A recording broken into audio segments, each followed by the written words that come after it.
Welcome to స్వతంత్ర. నేను విజయ్. ముందుగా హెడ్లైన్స్ చూద్దాం. 21 మందితో వైసీపీ థర్డ్ లిస్ట్. టికెట్ దక్కని నేతల్లో అసంతృప్తి. లోక్సభ నియోజకవర్గాలపై బీఆర్ఎస్ సమీక్షలు. నేడు భువనగిరి సెగ్మెంట్ నేతలతో కేటీఆర్ సమావేశం.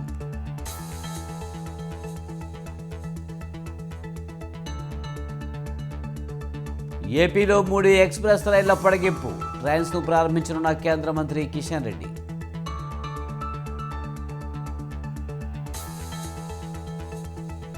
నేడు ముంబై ట్రాన్స్ హార్బర్ లింకు ప్రారంభోత్సవం. అటల్ సేతును ప్రారంభించనున్న ప్రధాని మోదీ.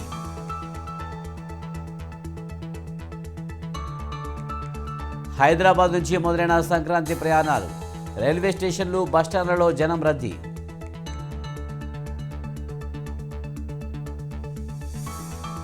మొహాలీ టీ20లో ఆఫ్ఘన్పై భారత్ గెలుపు.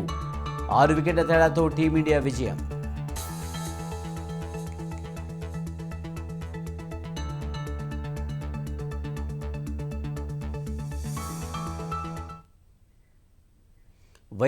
వైఎస్ఆర్ కాంగ్రెస్ పార్టీ 3వ జాబితా విడుదలైంది.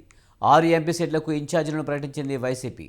తాజా పార్టీలో చేరిన టీడీపీ ఎంపీ కేశినేని నానికి విజయవాడ ఎంపీ సీట్ను కేటాయించింది వైసీపీ. అలాగే 15 అసెంబ్లీ స్థానాల్లో మార్పులు చేర్పులు చేసింది వైసీపీ.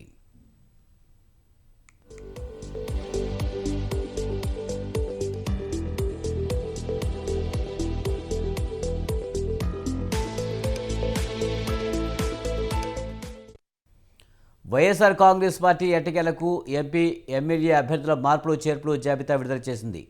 మొదటి జాబితాలో 11 నియోజకవర్గాలు, రెండో జాబితాలో 27 నియోజకవర్గాలు, మూడో జాబితాలో 21 నియోజకవర్గాల ఇన్ఛార్జీలను నియమించింది. 3 జాబితాలో మొత్తం 59 నియోజకవర్గాల్లో ఇన్ఛార్జీల్లో మార్పులు చేసింది. ఎక్కడికి వచ్చి దువ్వాడ శ్రీనివాస్ అభ్యర్థిగా నిర్ణయించాం. ఎమ్మెల్సీగా ఉన్న వ్యక్తిని చంద్రపూడి ఎస్సీ నియోజకవర్గానికి ఖమ్మం విజయరాజు, అలాగే రాయదుర్గంకి పెట్టు గోవిందరెడ్డి, దర్శి బూచేపల్లి శివప్రసాద్ రెడ్డి వారిని అక్కడ అభ్యర్థిగా నిర్ణయించడం జరిగింది. పోతులపట్టు మూత్రేవల సునీల్ కుమార్, చిత్తూరు విజయానందరెడ్డి, మదనపల్లి నిస్సార్ అహ్మద్, రాజంపేట ఆకేపాటి అమర్నాథ్ రెడ్డి, ఆలూరు భూసేన విరూపాక్షి, కోడుమూరు డాక్టర్ సతీష్, గూడూరు మేరిగా మురళి, సచ్చివేడు మధ్యల గురుమూర్తి డాక్టర్ గురుమూర్తి, పెనుమలూరు ప్రస్తుతం జోగి రమేష్ ప్రస్తుతం క్యాబినెట్లో మంత్రిగా ఉన్నారు. ఆయన వచ్చి పెనుమలూరు స్థానానికి శాసనసభ అభ్యర్థిగా ఆయన నిర్ణయించడం జరిగింది. పెడన ఉప్పల రాము, ఇది ఇవాళ 21 స్థానాలు, అంటే 6 ఎంపీ స్థానాలని అలాగే 15 ఎమ్మెల్యే స్థానాలు కలిపి 21 ఇవాళ ప్రకటించడం జరిగింది.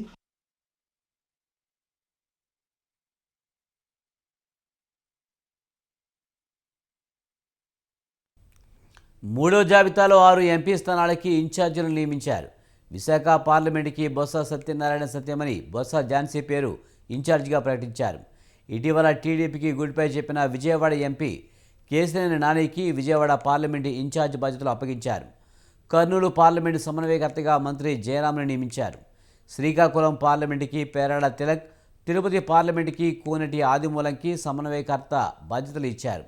ఏలూరు ఎంపీ స్థానానికి మంత్రి కారుమూరి నాగేశ్వరరావు తనయుడు కారుమూరి సునీల్ కుమార్ యాదవ్ పేరు ప్రకటించారు.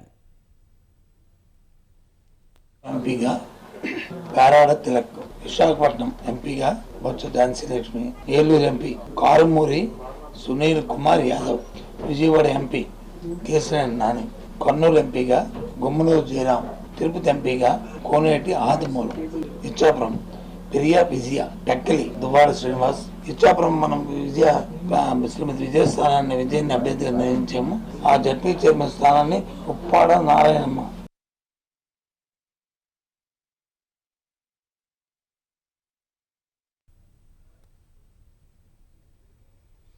తాజా జాబితాలో బీసీలకు పెద్దపీట వేశారు సీఎం జగన్. 21 మందిలో 12 మంది రాయలసీమ అభ్యర్థులు ఉన్నారు. సీఎంలో 8 ఎమ్మెల్యే, 2 ఎంపీ స్థానాల్లో బీసీలకు ప్రాధాన్యం ఇచ్చారు. ఇదే అంశంపై మరింత సమాచారాన్ని మా ప్రతినిధి రమేష్ అందిస్తారు. రమేష్, వైసీపీ 3వ జాబితాకు సంబంధించి పూర్తి సమాచారం ఏంటి? కాంగ్రెస్ పార్టీ ఎమ్మెల్యే అభ్యర్థుల మార్పులు చేర్పుల్లో భాగంగా నిన్న 3వ జాబితాను విడుదల చేసింది. మొత్తం 6 ఎంపీ స్థానాలకు, అదేవిధంగా 15 ఎమ్మెల్యే స్థానాలకు ఇన్ఛార్జీలను నియమించింది. 21 మార్పులు చేర్పులతో ఈ జాబితాను ప్రకటించడం జరిగింది. మొదటి విడతలో 11 నియోజకవర్గాల్లో మార్పులు చేర్పులు చేసింది. రెండో జాబితాలో 27 నియోజకవర్గాల్లో, మూడో జాబితాలో 21 నియోజకవర్గాల్లో ఈ మార్పులు చేర్పులు జరిగాయి. ప్రధానంగా నిన్న ప్రకటించినటువంటి జాబితా చూస్తే 6 ఎంపీ స్థానాలకు ఇన్ఛార్జీలను నియమించడం జరిగింది. 6 ఎంపీ స్థానాలను చూసి శ్రీకాకుళానికి పేరాడ తిలక్ను, విశాఖపట్నానికి మంత్రి బొత్స సత్యనారాయణ సతీమణి బొత్స ఝాన్సీని ఇన్ఛార్జిగా నియమించారు. అదేవిధంగా ఏలూరు పార్లమెంట్ స్థానానికి ప్రస్తుతం కేబినెట్ మంత్రిగా ఉన్న కారుమూరు నాగేశ్వరరావు ఆయన తనయుడు కారుమూరు సునీల్ యాదవ్ కి ఇన్ఛార్జి బాధ్యతలు అప్పగించడం జరిగింది. విజయవాడ పార్లమెంట్ స్థానానికి కేశినేని నానిని ఇన్ఛార్జిగా నియమించారు. కేశినేని నాని 2 రోజుల క్రితమే ముఖ్యమంత్రి జగన్మోహన్ రెడ్డితో సమావేశమయ్యారు. కానీ నిన్న ఇచ్చినటువంటి జాబితాలో ఆయనకు కూడా ప్రాధాన్యం కల్పించడం జరిగింది. ఇక కర్నూలు ఎంపీ స్థానానికి మంత్రి గుమ్మనూరు జయరాంని ఇన్ఛార్జిగా నియమించారు. తిరుపతి ఎంపీ స్థానానికి సిట్టింగ్ ఎమ్మెల్యేగా ఉన్న కోనేటి ఆదిమూలాన్ని ఎంపీ స్థానానికి ఇన్ఛార్జిగా నియమించిన పరిస్థితి ఉంది. వీటితో పాటు 15 అసెంబ్లీ స్థానాలకు కూడా ఇన్ఛార్జీలు నియమించారు. ఇచ్చాపురం అసెంబ్లీ స్థానానికి సిరియా విజయన్ నియమించారు. అదేవిధంగా టెక్కలి అసెంబ్లీ స్థానానికి దువ్వాడ శ్రీనివాస్ ను, చింతలపూడి ఎస్పీ స్థానానికి కుంభ విజయరాజు, రాయదుర్గం స్థానానికి మెట్టు గోవిందరెడ్డి, దర్శన్ నియోజకవర్గానికి మాజీ ఎమ్మెల్యే బుచ్చపల్లి శివప్రసాద్ రెడ్డి నియమించారు. పోతలపట్టు ఎస్సీ నియోజకవర్గానికి సునీల్ కుమార్, చిత్తూరు అసెంబ్లీ స్థానానికి విజయానంద రెడ్డి, మదనపల్లికి నిసార్ అహ్మద్, రాజంపేటకు ఆకేపాటి అమర్నాథ్ రెడ్డిని, ఆలూరు నియోజకవర్గానికి విరూపాక్షిని ఇన్ఛార్జీలుగా నియమించారు. కోడుమూరికి డాక్టర్ సతీష్, గూడూరుకి మేరుగు మురళి, సత్యవేడు నియోజకవర్గానికి మధ్యల గురుమూర్తి ఆయన ప్రస్తుతం తిరుపతి ఎంపీగా ఉన్నారు, అతనికి బాధ్యతలు అప్పగించడం జరిగింది. అదేవిధంగా పెరంలూరు నియోజకవర్గానికి మంత్రి జోగి రమేష్ ని మార్చడం జరిగింది. పెరంలూరు నియోజకవర్గానికి ఉప్పాల రాముకు బాధ్యతలు అప్పగించారు. మొత్తంగా ఈ 15 ఎమ్మెల్యే స్థానాలు, 6 ఎంపీ స్థానాలతో కలిపి 21 మార్పులు చేర్పులతో ఈ జాబితాను కల్పించడం జరిగింది. ప్రధానంగా సీఎం జగన్ కేబినెట్ లో మంత్రులుగా ఉన్నటువంటి బొత్స సత్యనారాయణ కుటుంబానికి అదనంగా ఒక టికెట్ కేటాయించారు. అదేవిధంగా మంత్రి కారుమూరు నాగేశ్వరరావు కుటుంబానికి ఒక టికెట్ అదనంగా కేటాయించడం జరిగింది. అంతేకాకుండా మంత్రి ఆదిమూలం సురేష్ ప్రస్తుతం జగన్ కేబినెట్ లో ఉన్నారు. ఆయన సోదరుడికి కూడా కోడుమూరు నుంచి సతీష్ అనే వ్యక్తికి టికెట్ కేటాయించినటువంటి పరిస్థితి కూడా ఉంది. సో మొత్తం దాదాపుగా 60 నియోజకవర్గాల్లో ఈ మార్పులు చేర్పులు పూర్తయి మరికొన్ని నియోజకవర్గాల్లో కూడా ఇంకా మార్పులు చేర్పులు చేయాల్సి ఉంది. 4వ జాబితాను సంక్రాంతి తర్వాత విడుదల చేసే అవకాశం ఉన్నట్లయితే తెలుస్తూ ఉంది. ఇక ఈ మార్పులు చేర్పుల్లో భాగంగా కొంతమంది సిట్టింగ్ ఎమ్మెల్యేలకు జగన్మోహన్ రెడ్డి ఈసారి టికెట్ నిరాకరించారు. వారి స్థానంలో కొత్త వారికి అవకాశం కల్పించారు. ఈ సిట్టింగ్ ఎమ్మెల్యేల పరిస్థితి ఏంటనేది కూడా కొంత తేలాల్సి ఉంది. ఈ సిట్టింగ్ ఎమ్మెల్యేలు పార్టీలో కొనసాగుతారా, లేదంటే ఇతర పార్టీలోకి వెళ్లే ఆలోచన ఏమైనా చూస్తారా చూడాల్సి కూడా ఉంటుంది. ఇప్పటికే కర్నూలు ఎంపీ పదవికి సంజీవ్ కుమార్ రాజీనామా చేశారు, టికెట్ రాదని భావిస్తున్నటువంటి నేపథ్యంలో మరికొన్ని రోజుల్లో ఈ రాజీనామాలకు సంబంధించి ఒక స్పష్టత వచ్చే అవకాశం ఉన్నట్లయితే ప్రధానంగా చెప్పుకోవచ్చు. Right, thank you Ramesh.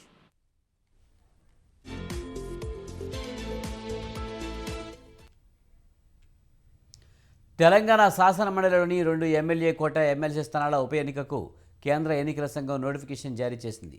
ఈ నెల 18వ తేదీ వరకు నామినేషన్లను స్వీకరిస్తారు. 19న నామినేషన్లను పరిశీలన, 22న ఉపసంహరణ ఉంటుంది. ఈ నెల 29న ఉదయం 9 గంటల నుంచి సాయంత్రం 4 గంటల వరకు పోలింగ్ జరగనుంది. అదే రోజు సాయంత్రం 5 గంటలకు ఓట్లను లెక్కింపు చేపట్టి ఫలితాలను ప్రకటించనున్నారు.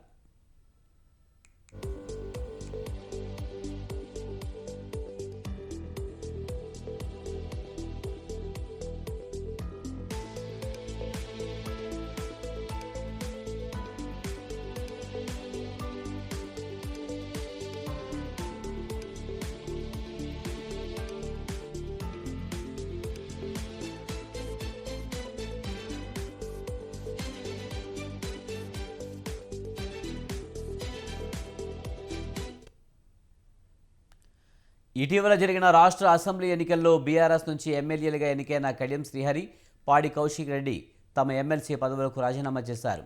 దీంతో ఆ 2 స్థానాలు ఖాళీ అయ్యాయి. వీటి పదవీకాలం 2027 నవంబర్ 30వ తేదీ వరకు ఉంది. ప్రస్తుతం ఎమ్మెల్యేల బలాబలాలను బట్టి చూస్తే కాంగ్రెస్ పార్టీకి ప్రస్తుతం మెజారిటీ ఉంది. 2 స్థానాలను విడివిడిగా ఎన్నికలు జరుగుతుండడంతో అవి కాంగ్రెస్కే దక్కే అవకాశం ఉంది.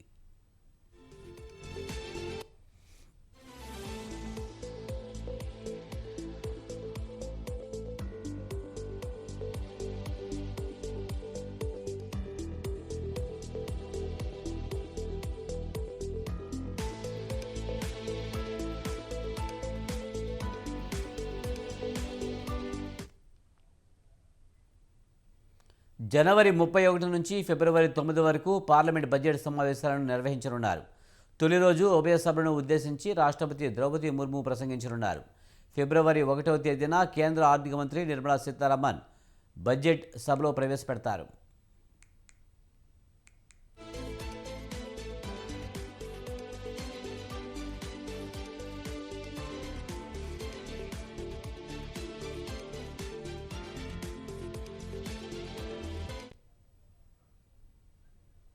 ప్రస్తుతం ప్రభుత్వం తీసుకువచ్చే చివరి పద్దు ఇది. సార్వత్రిక ఎన్నికలు జరగనున్న నేపథ్యంలో కేంద్రం ఈసారి ఓట్ ఆన్ అకౌంట్ బడ్జెట్ను ప్రవేశపెట్టనుంది. అంటే కొత్త ప్రభుత్వం కొలువు తీరే వరకు చేయాల్సిన ఖర్చులకు పార్లమెంటు ఆమోదం తీసుకోవడమే vote on account budget. British కాలం నుంచి ఈ సాంప్రదాయం కొనసాగుతుంది. ఈసారి ఆకర్షణీయమైన ప్రకటనలు, విధానపరమైన కీలక నిర్ణయాలు, మార్పులు ఉండకపోవచ్చునని ఇప్పటికే ఆర్థిక మంత్రి నిర్మలా సీతారామన్ సంకేతాలిచ్చారు. అయితే ఎన్నికలకు ముందు మహిళా రైతులకు కేంద్రం ఈ బడ్జెట్ సమావేశాల్లో శుభవార్త చెప్పే అవకాశాలు ఉన్నట్టు తెలుస్తుంది. వీరికి పీఎం కిసాన్ సమ్మాన్ నిధి మొత్తాన్ని రెట్టింపు చేసే ప్రతిపాదనలు ఉండవచ్చునని భావిస్తున్నారు.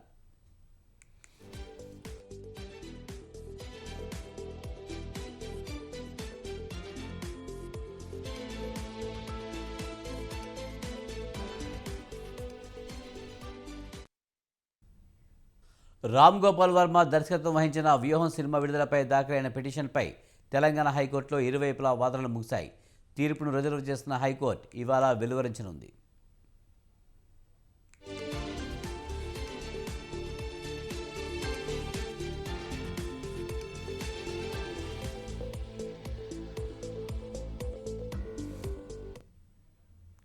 ఈ సినిమాలో చంద్రబాబు, పవన్ కళ్యాణ్ను కించపరిచేలా సన్నివేశాలు ఉన్నాయంటూ నారా లోకేష్ కోర్టుకు వెళ్లారు. దీంతో సిబిఎఫ్సి జారీ చేసిన సర్టిఫికేట్ను నిలిపివేస్తూ మధ్యంతర ఉత్తర్వులు జారీ అయ్యాయి. ఈ క్రమంలో సిబిఎఫ్సి జారీ చేసిన సర్టిఫికేట్ను నిలిపివేస్తూ ఇచ్చిన మధ్యంతర ఉత్తర్వులను తొలగించాలని సినిమా నిర్మాత హైకోర్టును కోరారు. తమ సినిమా ఆంధ్రప్రదేశ్లో ఎన్నికలపై ప్రభావం చూపుతుందని భావిస్తే కనీసం తెలంగాణలో విడుదల చేయడానికి అవకాశం ఇవ్వాలని హైకోర్టుకు విజ్ఞప్తి చేశారు. అయితే వ్యూహం సినిమా నిర్మాత న్యాయవాది విజ్ఞప్తిపై నారా లోకేష్ తరపు న్యాయవాది అభ్యంతరం వ్యక్తం చేశారు.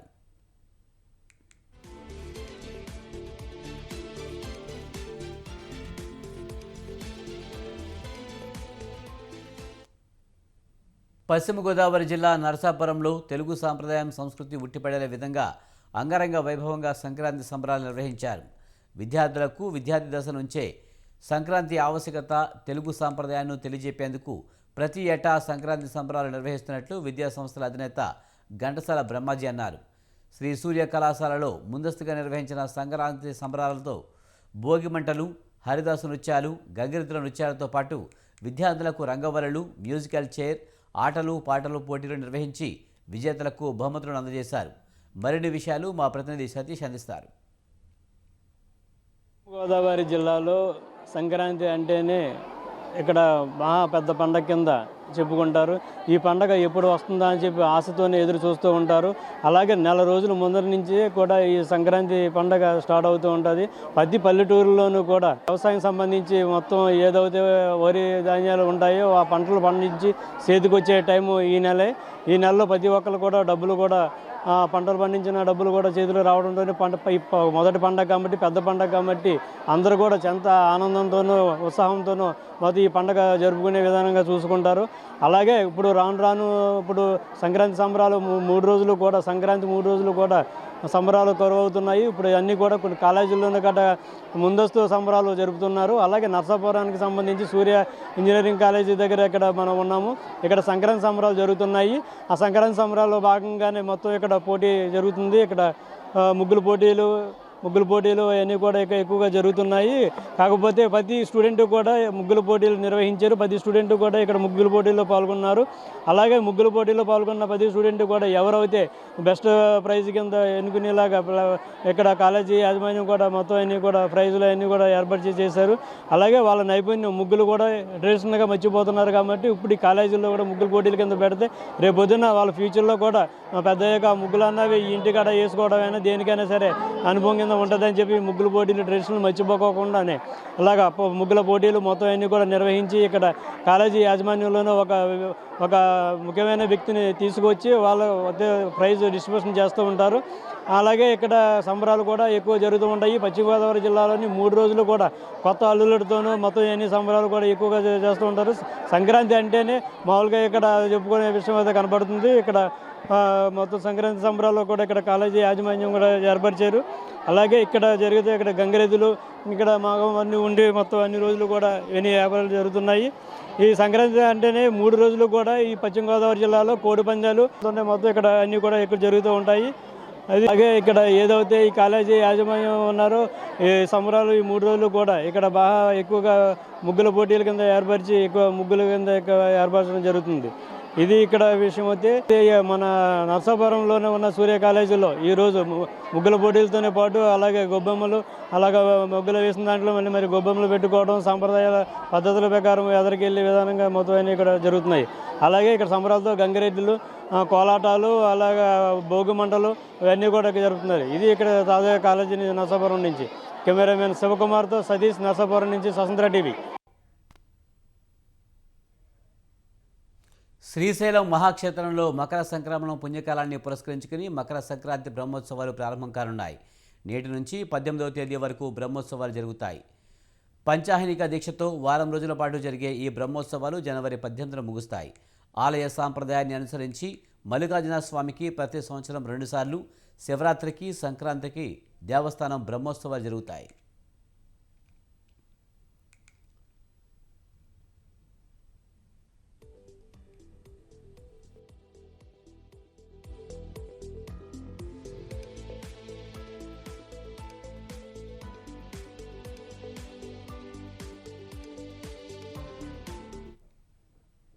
ఇవాళ ఉదయం 8:30 స్వామివారి యాగశాల ప్రవేశం, సాయంత్రం 5 గంటలకు అంకురార్పణ, అగ్ని ప్రతిష్టాపన, 7 గంటలకు ధ్వజారోహణ, సకల దేవతలను బ్రహ్మోత్సవాలకు ఆహ్వానం పలుకుతూ ధ్వజపటం ఆవిష్కరించడంతో పాటు బ్రహ్మోత్సవాలలో భాగంగా శ్రీ స్వామి అమ్మవార్లకు ప్రతిరోజు విశేష పూజలు నిర్వహించనున్నారు.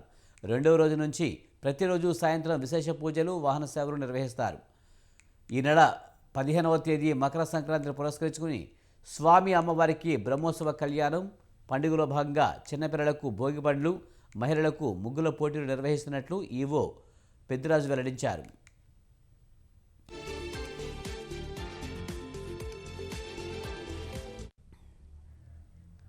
బ్రహ్మోత్సవాల్లో భాగంగానే శ్రీ స్వామి అమ్మవార్లకు ప్రతిరోజు విశేష పూజలు నిర్వహిస్తున్నారు. బ్రహ్మోత్సవాలు ప్రారంభమైన 2వ రోజు నుంచి స్వామి అమ్మవార్లకు ప్రతిరోజు సాయంత్రం విశేష పూజలు, వాహన సేవలు నిర్వహిస్తారని ఆలయ ఈవో పెద్దిరాజు తెలిపారు.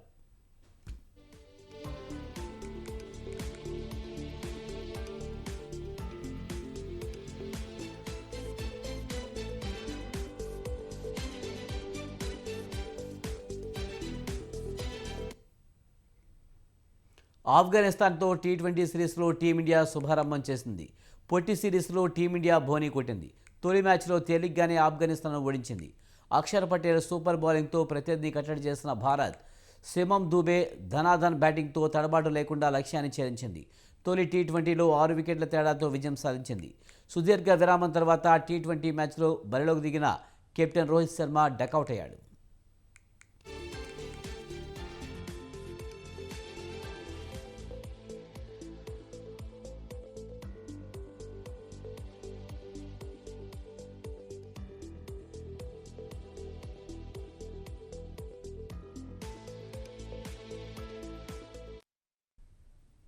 మొదట ఆఫ్ఘనిస్తాన్కు 5 వికెట్లకు 158 పరుగులు చేసింది. అక్షర్, ముఖేష్ చెరో 2 వికెట్లు పడగొట్టారు. సిమమ్ దూబే 2 ఓవర్లలో 9 పరుగులిచ్చి 1 వికెట్ పడగొట్టాడు. అక్షరదీప్ వికెట్లు తీయకపోయినా పొదుపుగా బౌలింగ్ చేశాడు.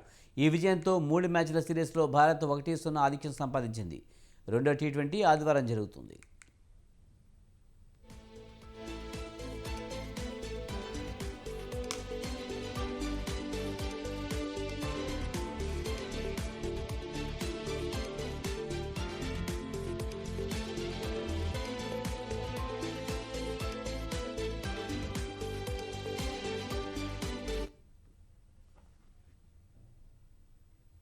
ఇవి బులెటిన్ విశేషాలు. చూస్తూనే ఉండండి స్వతంత్ర.